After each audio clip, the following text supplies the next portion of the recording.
Hello students, Himachal Pradesh mains के syllabus को discuss करते हुए हमारा ये 9th वीडियो है और नेक्स्ट वीडियो में हम GS1 कंप्लीट करने वाले हैं। पिछले कुछ दिनों में काफ़ी बच्चों से मेरी व्हाट्सएप पे और कॉल के थ्रू बात हुई। यदि वो सब लोग वीडियो देख रहे हैं तो उन सब से मेरी यही गुजारिश रहेगी कि only formula for success is consistency. मुझे लगता है कि अराउंड 20 कर बच्चों ने तो लिखना शुरू किया होगा और काफ़ी लोगों को मुझे मैसेज भी आया जिन लोगों ने मुझे मॉडल आंसर्स कुछ चेक करने को दिए, मैंने कुछ फीडबैक भी दिए। तो मेरा ये मानना है कि भाई टेलीग्राम के ऊपर मैं तो हर दिन जो है डेली एक सब्जेक्ट कंप्लीट जो है आपके पास क्वेश्चन बैंक आपके साथ शेयर कर देता हूँ और ऐसे में अराउंड जो है 23 टोटल क्वेश्चन बैंक आपके साथ शेयर करने वाला हूँ, सारे के सारे सब्जेक्ट्स का और सारे के सारे उसके ऊपर possible questions including your PYQs और सिलेबस की सारी डायमेंशंस पर डिटेल में आपकी एक तरीके से क्वेश्चन आंसर फॉर्मेट में आंसर राइटिंग और नोट्स मेकिंग हो सके। तो आज हम जो है हिमाचल ज्योग्राफी शुरू करने वाले हैं और ये टैगलाइन मैंने चूज़ की है कि सारी डायमेंशन में तैयारी करनी है। ऐसा इसलिए कि जो यहाँ पर जियोग्राफी का हिमाचल प्रदेश का सिलेबस है, जो GS1 के अंदर यूनिट 2 और यूनिट 2 के अंदर HP का यूनिट है तो क्या आ जाएगा, सब यूनिट 3। इसके अंदर पहले तो चीज़ें लिखी है हिमाचल प्रदेश की ज्योग्राफी के बारे में कि भाई फिजियोग्राफी डिवीजन क्या है, रिवर्स का बताइए, ग्लेशियर्स का बताइए, माउंटेन रीजन्स का बताइए, क्लाइमेट के ऊपर बताइए। उसके बाद की है कि भाई हॉर्टिकल्चर में, फॉरेस्ट में, वेजिटेशन में, टूरिज़्म में, इन सब डायमेंशन में, इवन इंडस्ट्रीज़ में, रिन्यूएबल एनर्जी, हाइड्रो पावर के ऊपर बहुत सारे क्वेश्चन आए हैं। इन डायमेंशंस को भी कवर करना बहुत ज़्यादा ज़रूरी है, तभी जाके आपका ये सिलेबस क्या होगा, कंप्लीट होगा। तो मैंने पिछले कल हिस्ट्री के अंदर आपको अराउंड 75 क्वेश्चंस बताए थे, आज भी अराउंड 70+ क्वेश्चंस मैं जियोग्राफी के आपको करवाने वाला हूँ। तो हिस्ट्री में से मैंने यहाँ कहा था कि भाई इसमें से आपने एटलीस्ट 60 क्वेश्चन तो अटैम्प्ट करने हैं। सेम ही तरह से यहाँ पे भी 55 से 60 क्वेश्चन आप अटैम्प्ट करोगे तो आपके नोट्स भी पूरे हो जाएंगे, एज वेल एज आपके ऑल पॉसिबल क्वेश्चंस के मॉडल आंसर खुद ब खुद बन जाएंगे। तो डायरेक्टली जो मैंने PDF टेलीग्राम चैनल पर शेयर किया है उसके ऊपर आ जाते हैं और इसके ऊपर सबसे पहले मैंने सिलेबस को पेस्ट किया है ताकि आपको पता रहे कि किस किस थीम के ऊपर कितने कितने क्वेश्चंस बने हुए। तो सबसे पहले जो हिमाचल प्रदेश का ज्योग्राफी ऑफ हिमाचल प्रदेश में relief, drainage, vegetation, cover and it's type including your forest, इसके ऊपर सवाल है और जिसमें PYQ के ऊपर भी जो सवाल आए हैं उसको भी इंक्लूड किया गया। भाई एक तो सिंपल क्वेश्चन हो गया कि फिजियोग्राफिक डिवीजन ऑफ हिमाचल प्रदेश क्या है। फिर आपके पास 2024 में 12 नंबर का क्वेश्चन आ रखा है, assess critically the physiography of Himachal Pradesh and show its influence on the climate of the state. Climate के ऊपर, सस्टेनेबल डेवलपमेंट के ऊपर, आगे हम डिजास्टर के ऊपर भी क्वेश्चन देखेंगे, जियोग्राफिकल नोट देखेंगे, टूरिज्म के लिए फ़ायदा देखेंगे, इकोनॉमिक सिग्निफिकेंस देखेंगे। इस तरीके के बहुत सारे क्वेश्चन बन सकते हैं। नेक्स्ट जो क्वेश्चन है, रोल ऑफ द रिलीफ, क्योंकि रिलीफ पर्टिकुलरली मेंशन है तो भाई role of the relief in determining the settlement pattern in Himachal Pradesh, ये 8 नंबर का क्वेश्चन एक बन सकता है। रिलीफ का इकोनॉमिक डेवलपमेंट या एग्रीकल्चर के साथ या हॉर्टिकल्चर के साथ या आप इसमें डायमेंशन खुल लीजिए टूरिज्म के साथ किस प्रकार का एक रिलेशनशिप है, या हाइड्रो पावर भी यहाँ पर हो सकता है, इसको एग्जामिन करना है। ये 12 नंबर का एक क्वेश्चन बनेगा। फिर भाई drainage pattern, evolution of valleys किस प्रकार से हुआ है, इसके ऊपर 12 नंबर का क्वेश्चन बन सकता है। ड्रेनेज सिस्टम डिस्क्राइब कीजिए, इजी क्वेश्चन 8 नंबर का बन सकता है।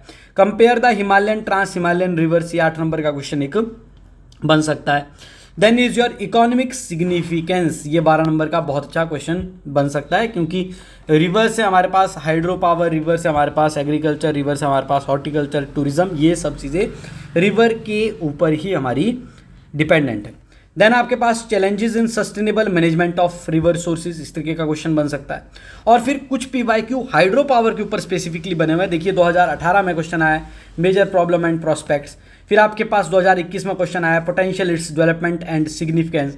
2025 में क्वेश्चन रिपीट एक तरीके से हो गया, potentiality and it's present status. तो बजट एंड सर्वे में सबसे पहले ये चीज़ लिखी होती है तो इसके ऊपर क्वेश्चन 3 बार आ चुका है। अब ये मान के चलिए कि 26 में नहीं आएगा तो 27-28 में सवाल रिपीट हो जाएगा। फिर आपके पास लेक्स हैं, लेक्स के ऊपर इनका ओरिजिन किस प्रकार से है, जियोग्राफिकल इंपॉर्टेंस, क्योंकि दरअसल क्या हुआ है कि जब 4 मार्क्स के क्वेश्चन आया करते थे तब ये क्वेश्चन आए हैं geographical note on Mantalai lake, geographical note on Vishal Tal. अब ये 4 मार्क्स के क्वेश्चन आने तो बंद हो गए, तो अब ये 8 मार्क्स का क्वेश्चन ऐसा डायरेक्टली बन सकता है कि आपके पास आप तरीके से लेक्स का ओरिजिन बता दीजिए, या हिमाचल प्रदेश की अक्रॉस द डिस्ट्रिक्ट्स जो लेक्स हैं उनके ऊपर आप क्या बता दीजिए, उनकी सिग्निफिकेंस बता दीजिए, उनका टूरिज्म के पर क्या प्रभाव पड़ रहा है उस चीज़ को बता दीजिए, कंजर्वेशन के चैलेंजेस क्या है, इस तरीके का सवाल बन सकता है।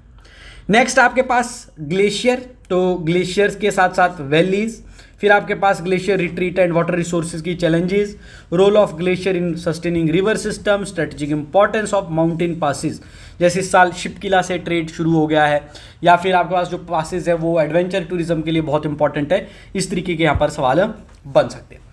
नेक्स्ट भाई, mountain passes, trade, tourism, defence, इन के लिए इनका रोल क्या है, इसके ऊपर भी सवाल बन सकता है। क्लाइमेट चेंज क्या क्या एक तरीके से इम्पैक्ट है, ये भी सवाल बन सकता है कि स्लो नाइट रिट्रीट हो रही है, ग्लोफ के जैसे डिजास्टर आने की संभावना है, ऐसे ऐसे कई चीज़ें करंट अफेयर में रहती है।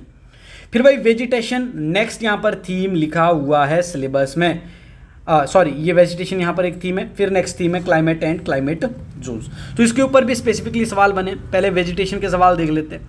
तो भाई major type of vegetation, factors affecting the natural vegetation, forest type simply पूछ सकता है, इकोलॉजिकल एंड इकोनॉमिक इंपॉर्टेंस पूछ सकता है, चैलेंजेस पूछ सकता है, और इवन ये क्वेश्चन मिक्स भी हो सकता है।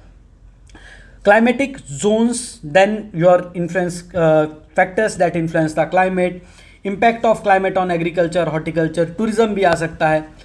देन आपके पास डेवलपमेंट भी पूछ सकते हैं कि भाई प्रदेश की सस्टेनेबल डेवलपमेंट पे क्या इम्पैक्ट पड़ रहा है।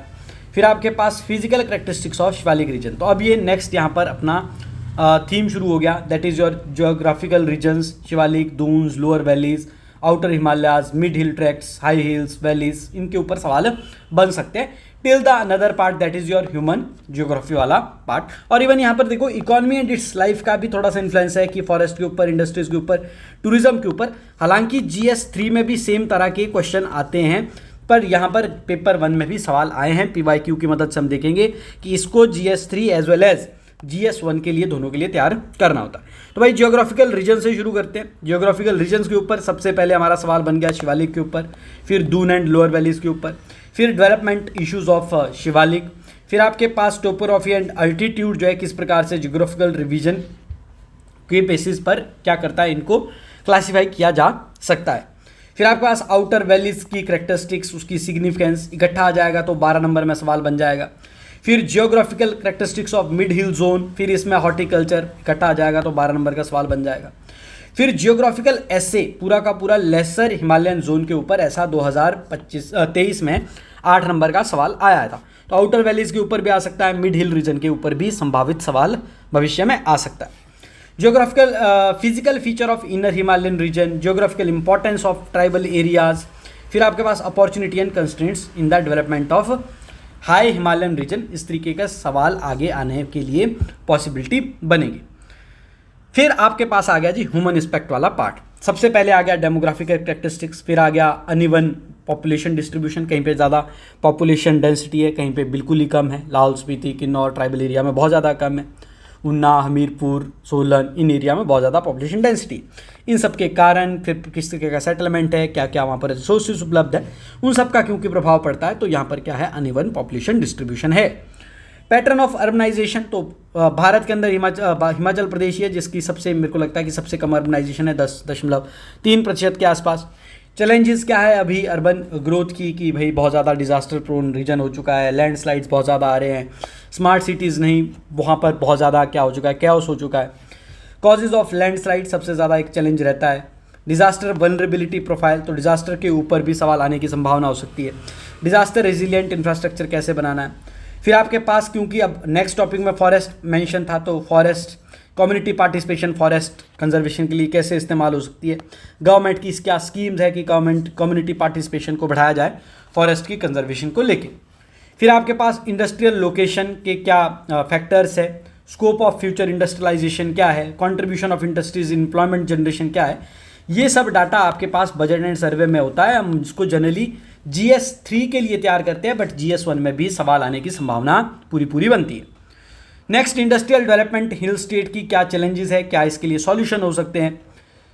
फिर आपके पास 2 सवाल एक तरीके से रिपीट हो गए, एक 2016 में, एक 2000 सेम तरह का सवाल 2023 में, एक सवाल है 2 बार रिपीट हो गया।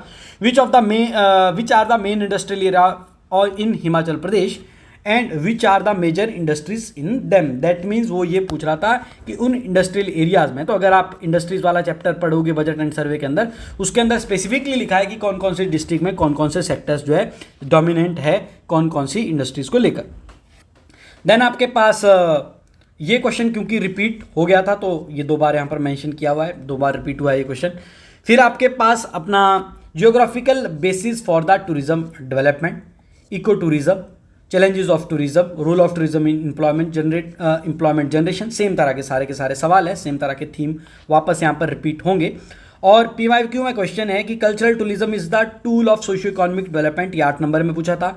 Do you agree that recreation and amusement have becoming the part of cultural tourism. अब ये 8 नंबर में भी ये क्वेश्चन वापस रिपीट हो सकता है, तो दोनों के दोनों सवाल बहुत इंपॉर्टेंट है।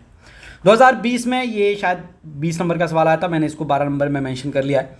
The development of tourism industry of Himachal Pradesh has generated the multifold employment opportunities, explain the statement with example in the various geographical regions of the state.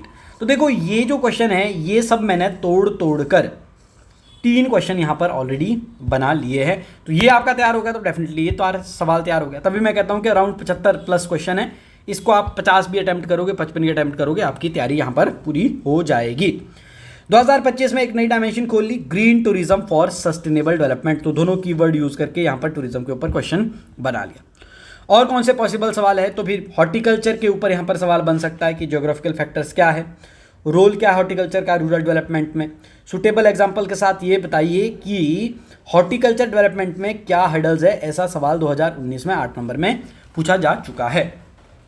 2021 में एक और सवाल पूछा था, that development has cost element attach to it, what would you suggest for the sustainable development of Himachal Pradesh. तो हमने एक question disaster में पढ़ रखा था कि भाई डेवलपमेंट डिजास्टर के साथ एक रिलेशन बनाती है, डेवलपमेंट से डिजास्टर भी हो सकती है, डिजास्टर के बाद वापस डेवलपमेंट भी लाई जा सकती है, वैसा कुछ थ्योरेटिकल पर्सपेक्टिव यूज करके आपने हिमाचल प्रदेश को एड्रेस करना है। आज की डेट में ये क्वेश्चन मैं कह सकता हूँ कि 12 नंबर में भी वापस आ सकता है।